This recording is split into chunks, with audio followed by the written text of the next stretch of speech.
ये video start होने से पहले कुछ क्लिप्स है जो आपको देखना चाहिए। Attacked by a pack of street dogs. This was on 27th August. A girl in a school uniform walking through a street in Wasabi Nagar 38th ward when she was surrounded suddenly by three street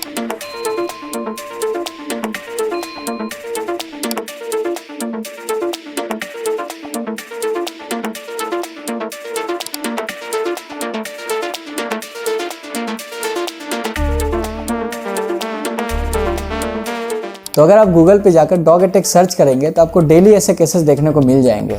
WHO की report के अनुसार India में हर साल 20,000 लोग rabies से मारे जाते हैं और रेबीज वही बीमारी है जो कुत्तों के काटने की वजह से होता है और एक बार किसी को रेबीज हो गया तो उसका डेथ का चांसेस 100% होता है। और इससे समझ में आता है कि ये प्रॉब्लम कितना कॉमन हो चुका है और ये प्रॉब्लम कितना बड़ा है। अब इन सब इंसिडेंट और अटैक्स को लेके बहुत लोग कहते हैं कि इन डॉग्स को मार देना चाहिए, पूरा स्ट्रे डॉग्स को ही खत्म कर देना चाहिए। कितने बच्चों को ना 3-4 बच्चों काट चुका है, फिर भी आप उसको डंडा नहीं मार सकते। सिर्फ जानवरों को पालते रहो अपना ह्यूमैनिटी दिखाने के लिए और वो आके मारते रहे तो पाकिस्तानियों को भी बोल दो जाके आ जाओ हमारे ऊपर अटैक करो, ह्यूमैनिटी बनाए रखो। अगर स्ट्रे डॉग को हम नहीं मार सकते तो हमारे बच्चों को कौन बचाएगा? वो नुकसान पहुंचाएंगे तो हमारा राइट बनता है कि हम उनको नुकसान पहुंचाएं। तो अगर आपको भी लगता है कि इन स्ट्रीट डॉग्स को मार के इस प्रॉब्लम का हल निकल सकता है तो बहुत से country time to time in street dogs को मारा है और ये इंडिया में भी होता है और 150 सालों से इस प्रॉब्लम का बस यही सॉल्यूशन निकल के आया है। तो क्या इससे ये प्रॉब्लम सॉल्व हो गया?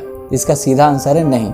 स्ट्रीट डॉग्स के मास किलिंग का कॉन्सेप्ट लेकर बहुत से स्टेट के म्युनिसिपल कॉर्पोरेशन कोर्ट गए और मुंबई कोर्ट ने तो इसे हाँ भी कर दिया था, लेकिन बाद में सुप्रीम कोर्ट ने उन्हें रोका। 2009 में पाकिस्तान के लाहौर में लगभग 28,000 स्ट्रीट डॉग्स को मार दिया गया और टाइम टू टाइम बहुत से कंट्रीज में मास किलिंग हुई है, लेकिन फिर कुछ महीनों बाद उन स्ट्रीट्स में वही प्रॉब्लम सामने आ जाता है। आज इंडिया में लगभग 6.2 करोड़ स्ट्रे डॉग्स हैं और मान लीजिए कि इस एरिया के सारे डॉग्स को मार दिया जाए तो कुछ महीनों के लिए वहाँ पे कुछ डॉग्स तो नहीं रहेंगे, लेकिन बाद में उस एरिया खाली होने की वजह से नए डॉग्स आके अपना टेरिटरी बना लेंगे।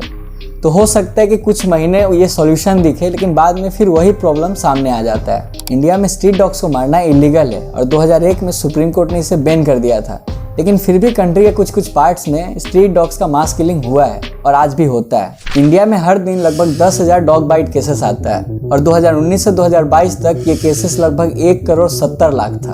अब सवाल ये उठता है कि स्ट्रीट डॉग्स दिन पर दिन इतने वायलेंट क्यों होते जा रहे हैं और इतने वायलेंट कि किसी की जान ले रहे हैं। अब इस प्रॉब्लम को समझने के लिए हमें इसके जड़ तक जाना होगा। अब ये जो स्ट्रीट डॉग्स होते हैं अपने सराउंडिंग में बहुत सी चीज़ों से डील कर रहे होते हैं, जैसे खाना ढूंढना, रहने के लिए जगह ढूंढना, और लोग इन्हें टॉर्चर करते हैं, जैसे पत्थर मारना, पानी फेंक देना या फिर डंडे से मार के उसे घायल कर देना। तो आप खुद सोचिए, अगर कोई इंसान इन सब चीज़ों से गुजर रहा है और कोई इसे थोड़ा सा भी अगर छेड़ दे तो उस पर अटैक कर सकता है। और इन्हीं सब वजह से ये जो स्ट्रीट डॉग्स हैं इनके बिहेवियर में चेंज आ रहा है और थोड़ा भी अगर कोई टीज करता है तो ये बहुत जल्दी वायलेंट हो जाते हैं। मैक्सिमम केसेस में स्ट्रीट डॉग्स तभी अटैक करते हैं जब उन्हें कोई टीज करता है या फिर उन्हें डर महसूस होता है। अब ये जो स्ट्रीट डॉग्स होते हैं वो ज़्यादातर अपना खाना के लिए कचरा पे डिपेंड रहते हैं और इन कचरों में मीट वेस्ट वगैरह होता है जो शायद सड़ा हुआ भी हो और इन सबको खाकर ये जो स्ट्रीट डॉग्स के मेंटल स्टेट होता है उस पर असर पड़ता है। डॉग अटैक्स के ज़्यादातर शिकार बच्चे होते हैं क्योंकि इनका जो आवाज़ होता है काफ़ी हाई पिच होता है और ये जो डॉग्स होते हैं अपने सराउंडिंग में बहुत चीज़ों से डील करने की वजह से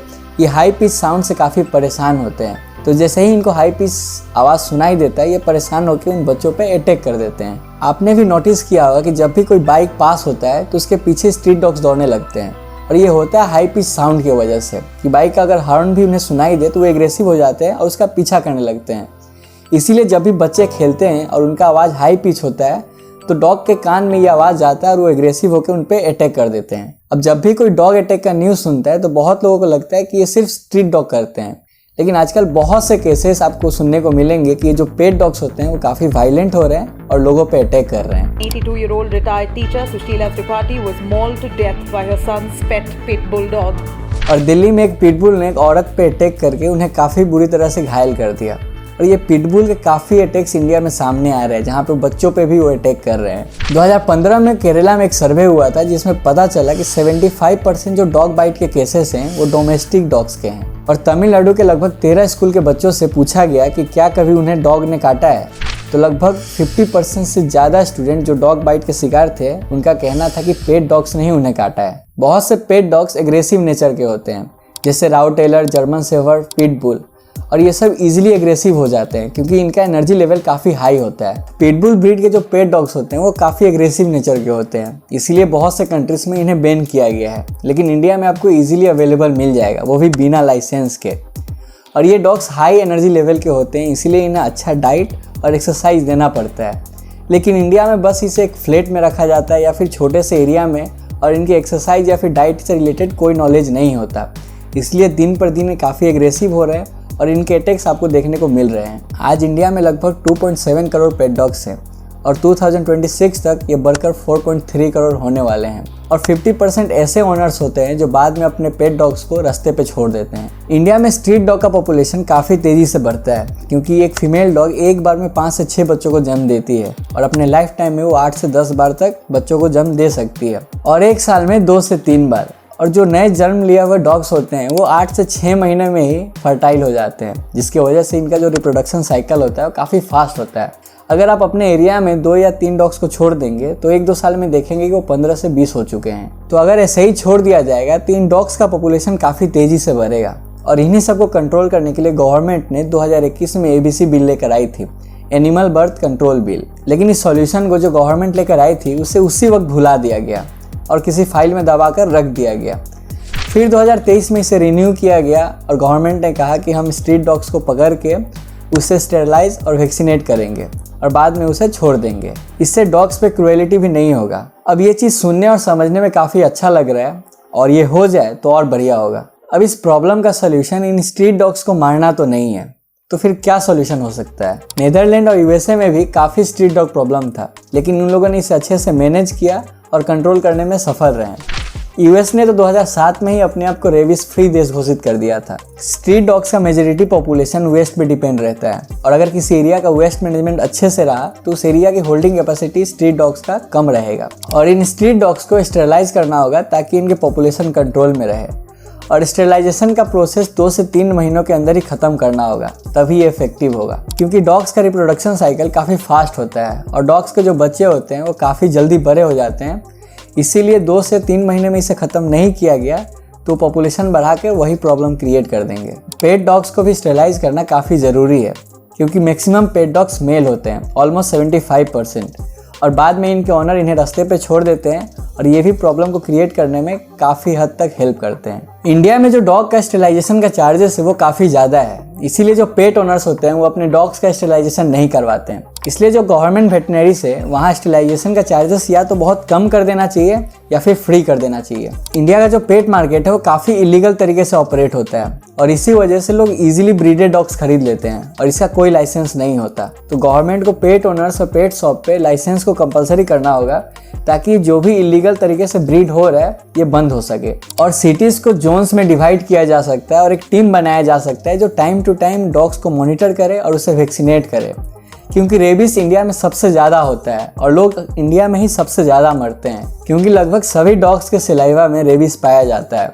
इसीलिए आपको कभी खरोच भी आता है तो आप इस चीज़ का रिस्क मत लीजिए और अपने नज़दीकी हॉस्पिटल में जाकर एंटी रेबीज का वैक्सीनेशन जरूर लगवाइए। इंडिया में 52% लोगों का कहना है कि स्ट्रीट डॉग डेंजर है, वहीं 82% लोगों का कहना है कि इन स्ट्रीट डॉग्स को हटा देना चाहिए या फिर शेल्टर होम में रखना चाहिए। तो लोगों के बीच अवेयरनेस फैलाने की ज़रूरत है कि ये डॉग्स डेंजर नहीं है और जो रेबीज बीमारी भी होता है ये प्रिवेंटेबल है और गवर्नमेंट हॉस्पिटल चाहे तो इसे फ्री में इस वैक्सीनेट को प्रोवाइड कर सकती है और शायद करती भी है। और अगर गवर्नमेंट और पब्लिक मिल के इस प्रॉब्लम को सीरियसली ले तो ये शायद जल्दी सॉल्व हो जाएगा। इंडिया में जो स्ट्रीट डॉग्स का प्रजाति पाया जाता है उसे हम इंडिया परिहा डॉग कहते हैं। परिहा डॉग लगभग 4500 ईयर से इंडियन सबकॉन्टिनेंट में रहता है और ये काफ़ी इंटेलिजेंट और इजीली ट्रेनेबल डॉग है। ये डॉग्स काफ़ी इंटेलिजेंट और इंसानों के साथ घुलने मिलने वाली प्रजाति है क्योंकि सदियों से इसने हमारे क्लाइमेट और सोसाइटी को अडॉप्ट कर लिया है। तो इन स्ट्रीट डॉग्स के साथ अगर क्रूएल्टी होता है तो बहुत से लोग पोस्ट करते हैं कि इनके साथ ये सब चीज़ें नहीं होना चाहिए,